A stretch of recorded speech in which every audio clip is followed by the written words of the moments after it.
jenis vaksin ya. Sebenarnya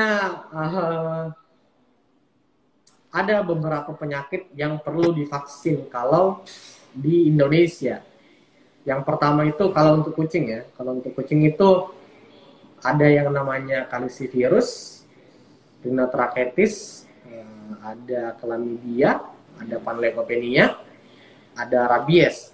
Nah, cuman kalau biar gampangannya, mending langsung ke ini aja, langsung ke dokternya. Nanti bakal ada satu vaksin, ya kita anggap ini vaksin ya. Satu vaksin yang isinya itu udah komplit gitu. Sudah ada beberapa jenis penyakit. Jadi nanti bakal disuntikan ke hewannya. Jadi ya udah nanti paling tinggal ngikutin aja pengulangannya nanti sebulan berikutnya. Setelah itu bakal komplit ininya vaksinnya. Jadi kalau untuk vaksin di Indonesia sama kayak vaksinnya manusia begitu, ada mereknya juga. Nah, nanti tuh mereknya itu bebas, merek apapun, yang penting isinya sama. Seperti itu. Oke. Kasih dok. Tuh, melakukan vaksin ya setelah kucingnya sakit ya. Sebenarnya mungkin Dok. ini berbeda-beda ya, tiap dokter beda-beda. Cuman kalau saya pribadi dan referensi yang kami gunakan di Makassar Pet Clinic, itu biasanya sih paling cepat 1 minggu setelah sakit terakhir teramati. Sakit teramati terakhir ini contoh, misal nih hari ini dia diare, nah ya udah berarti paling cepat 1 minggu berikutnya boleh divaksin. Kalau itu diare terakhir, gitu. Misal nih hari ini dia sudah pupnya padat atau pupnya normal, nggak diare lagi, nah berarti ya udah hitung 1 sampai 7 paling cepat. Cuman kalau mau lebih amannya biasanya kita gunakan 2 minggu. Jadi misal nih hari ini pupnya sudah normal atau dia hari ini sudah tidak muntah lagi, terus kita hitung sampai 2 minggu berikutnya. Kalau memang sudah tidak ada sama sekali kendala, ya coba diperiksakan ke dokter hewan untuk dilakukan vaksinasi. Nah, nanti juga tidak usah khawatir, karena nanti pasti bakal dicek lagi sama dokternya, apakah kucingnya sudah normal atau belum. Nah, kalau memang ternyata normal, pasti bakal divaksin. Kalau misalnya belum normal, ya pasti tidak bakal divaksin sama dokternya gitu. Terus mungkin hal lain yang mendasari kapan kucing ini divaksin atau tidak, yang pertama sih yang paling penting dia harus dalam keadaan sehat. Jadi biasanya coba lakukan pemeriksaan mandiri dulu di rumah. Coba dilihat-lihatlah, dibuka mulutnya, terus dilihat-lihat badannya, apakah ada luka, apakah ada bekas diare, atau apakah dia sempat muntah atau apalah, atau dia flu atau bagaimana. Kalau ada tanda sakitnya jangan divaksin. Cuman kalau memang tidak ada tanda penyakit, tidak masalah divaksin. Nah, terus syarat kedua, dia harus usianya minimal 2 bulan. 2 bulan itu sudah ideal untuk divaksin. Dengan berat badan 1 kilo. Nah, atau mungkin kalau ternyata badannya belum cukup 1 kilo, ya mungkin jangan dulu.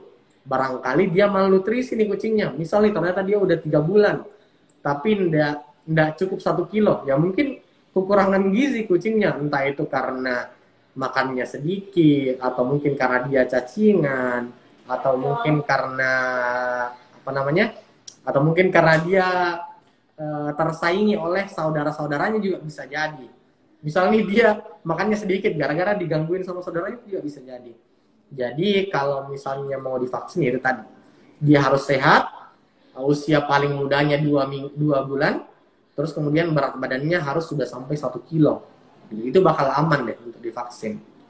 Oh. Kalau untuk bersinnya, oh iya, mungkin perlu kita tahu bersin yang seperti apa dulu. Kalau misalnya dia bersin dalam keadaan mungkin kebetulan di area tersebut banyak debunya, mungkin bersinnya karena alergi debu tersebut. Atau mungkin nih, misal nih dia bersin karena lagi flu. Mungkin dia bersin untuk mengeluarkan lendirnya, itu juga bisa jadi. Seperti itu. Jadi kalau ditanya normal atau tidak, pasti ada penyebabnya. Gitu. Pasti dia tidak normal. Karena yang normal itu artinya tidak bersin. Gitu. Tapi bersin ini adalah sebuah reaksi dari tubuh untuk mengeluarkan sesuatu. Gitu. apakah itu karena ada debu yang masuk, terus akhirnya dibersihkan supaya dia keluar, atau mungkin ada dahak atau ingus, dibersihkan untuk itu keluar. Gitu. Jadi bersin ini reaksi yang normal, tapi pasti ada yang menyebabkan, ada sesuatu yang tidak normal yang menyebabkan bersin itu.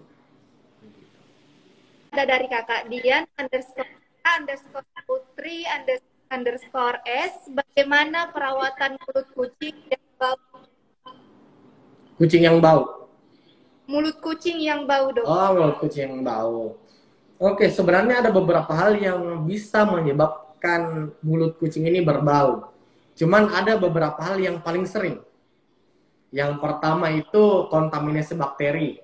Misalnya mungkin dia pernah keluar rumah, makan makanan yang kotor, misal dia ke tempat sampah, nah itu bisa bikin mulutnya berbau. Nah, terus kemudian ada juga karena mungkin kebetulan ada sesuatu yang menyangkut di giginya. Itu juga bisa.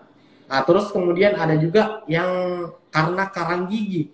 Misalnya nih, kucingnya karang gigi, terus sampai gusinya mungkin sampai infeksi, nah itu juga bisa sampai membuat aroma mulutnya bau atau aroma yang tidak nyaman lah, seperti itu. Jadi ada 3 yang paling sering, kontaminasi bakteri, entah dia itu makan kotoran, mungkin ada sesuatu yang nyangkut di giginya, atau mungkin masalah pada gigi dan gusi, misal karang gigi atau dia infeksi di gusinya, seperti itu. Ya mungkin kalau di manusia kayak sakit gigi lah, seperti itu.